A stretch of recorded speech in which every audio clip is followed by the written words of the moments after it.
السلام عليكم، نتمنىكم كاملين تكونوا بخير وعلى خير. وانتما كتشاهدوا هذا الفيديو، مبروك عباشركم ان شاء الله تصوموا بالهنا، ونوصلكم معلومه باش تقدروا تصايبوا الشباكيه من اول مره ان شاء الله وتنجح معاكم.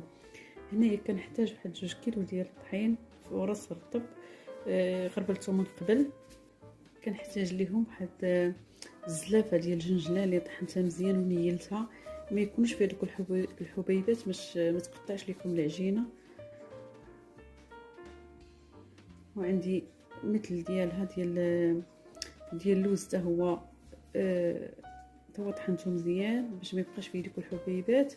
وباش البنات هادشي راه ما محمر ما والو، يعني نيشان مسحتهم صافي وطحنتهم خضرين، يعني ما مقليين ما والو.